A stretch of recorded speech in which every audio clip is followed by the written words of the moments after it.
Florida State is absolutely lighting it up on the recruiting trail here in July in typical Mike Norvell fashion. The Noles have climbed from 4 commits to 12 and have now risen to a top 10 recruiting class nationally. With the most recent commit adding in 4-star wide receiver Dalen McCutcheon, the Noles now own the number 7 class according to On3. Now we're going to talk about the path to getting here, the recent success on the recruiting trail for the Noles, and why I think this class will be different than in years past. But before we get into that, go ahead and hit that subscribe button for me so you can keep up with future uploads.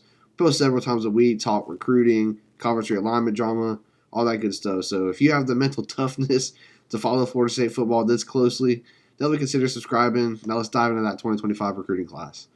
Like we mentioned, Florida State currently holds a top 10 recruiting class thanks to a massive surge here in late June, early July. We told you guys this would happen, as Mike Norvell typically loves to stack commitments in the summer, right around this time, really. They set up their key visits this way and scheduled their biggest recruiting weekend of the cycle and probably Mike Norvell's entire career, really, there with that big June 21st visit weekend. And since then, Florida State has added 8 guys into this class, and 6 of them visited during that weekend. So definitely yielding some elite results here coming off of that.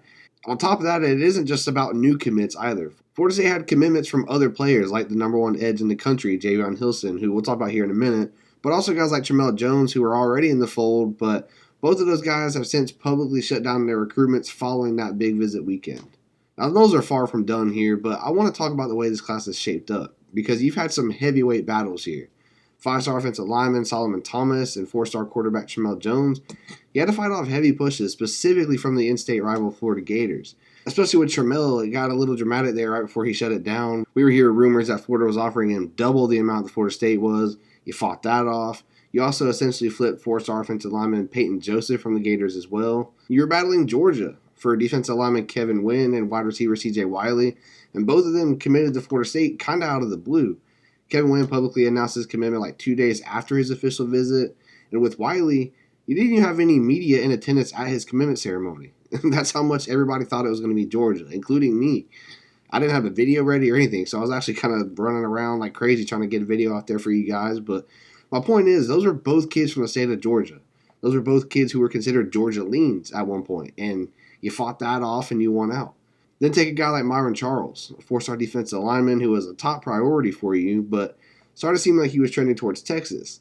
He received a crystal ball prediction to Texas a few days before he ultimately committed to the Noles.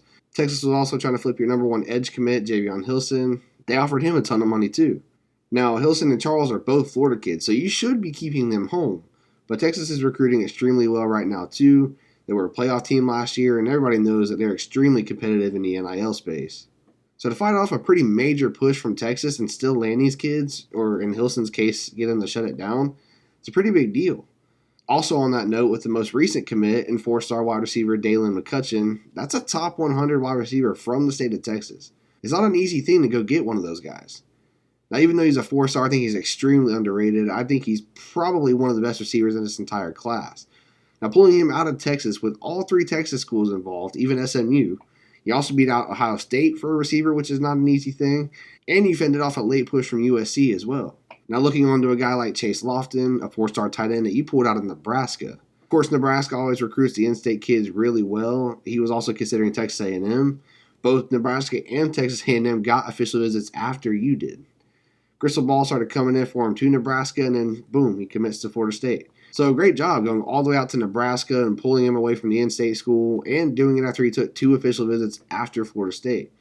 All this is just to say, guys, Florida State is going all over the country. Georgia, Texas, Nebraska, and still here in Florida to find top talent. They're going up against some of the top programs in the game and winning these head-to-head battles. When you beat out Texas for a Texas kid, when you beat out Ohio State for a top wide receiver, it's a big deal. When you beat UGA for a top 60 defensive lineman, you can keep Jacksonville kids away from the Gators. When you can keep Florida kids home, you're really putting in elite work on the recruiting trail, and it's very nice to see as a Florida State fan. Just some other key facts here about this recruiting class so far. Out of anyone ranked in the top 25, Florida State has less commitments. You still only have 12 right now. I think everybody in the top 10 has 16 or more. So that just speaks to the quality of player that you're bringing in right now. You're ranked 6th nationally in average player rating. 11 of your 12 commits are blue chip guys, and I still think Max Redmond could get there too if he has a nice senior season. 5 of your top 12 are top 100 players. And your 2 receiver commits, and now Dalen McCutcheon and C.J. Wiley, are both ranked in the top 80. And last I checked, I'm pretty sure that's something Florida State hasn't done since 2016. Now, I know I get the comments about how none of this matters until signing day and how we always start out hot and then have rough signing days that hurt and all that kind of stuff. And I hear you. And I even agree. But I do think this class is different. For one, I think Florida State is doing a bit better this time around with NIL. I think the Battle's End is doing the Lord's work right now out there. I also think having Mike Norvell and this staff locked in for a while is proving stability to these kids, especially compared to the other in-state programs who are just in complete disarray right now. I think going undefeated last season is playing a part, even with the snub. These are all things that this staff is just now getting to sell to recruits that they haven't had in years prior. Now, I also think this class is just different because a lot of your top commits have already shut things down. 5-star Solomon Thomas said there's nothing else to see. He's a null. 4-star edge Javion Hilson shut it down. Tramel Jones shut it down. We've already got a lot of the drama out of the way with those guys, and they've locked in with the Noles. So I don't foresee any shockers on signing day from that group, at least right now. I also think, and this may even be a bigger part than even I know, I think the staff is moving in silence a little more than in the past. We all already know about the Amarius Mims thing, but we've also seen Scoop get released maybe prematurely with a bunch of other recruits. Even last cycle, the buzz around a lot of our recruits was super public, which, if nothing else, gives other schools more incentive to battle. Now, I liked how no one knew or expected CJ Wiley to commit to Florida State. They didn't put in any predictions. There wasn't a ton of Florida State buzz in the last few days leading up or any of that. It was a genuine shocker, according to everybody. I like seeing Texas crystal balls come in right before Myron Charles commits to Florida State. Same with Chase Lofton in Nebraska. It's like the saying goes, walk quietly and carry a big stick. And I just think the staff is doing that better this time around.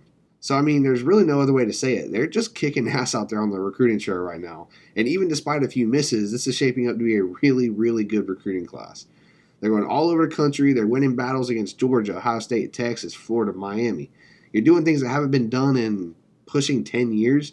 You're holding a top 10 class despite having significantly less commitments than anyone else right now in the top 10, which only means that there's plenty of room for more, and there's still a lot of major dominoes left to fall for Florida State. Even some within the coming weeks and possibly even this weekend. So definitely a lot to stay tuned for. We appreciate you guys tuning in and talking some Florida State recruiting. Noles red hot on the trail here this summer, and like I said, I think they're far from done. I think there's a lot more coming in the next several weeks to only add to an elite recruiting class for Florida State. So if you enjoy all this good recruiting news and you want to stay up to date on the newest commits and other videos just like this one, definitely drop a like and consider subscribing. And if you want to see the commitment videos and get more insight into each commitment from Tribe 25, I have a whole playlist queued up. I'll put it somewhere here for you guys. Definitely check that out, and I hope to see you guys on the next one. Go Noles.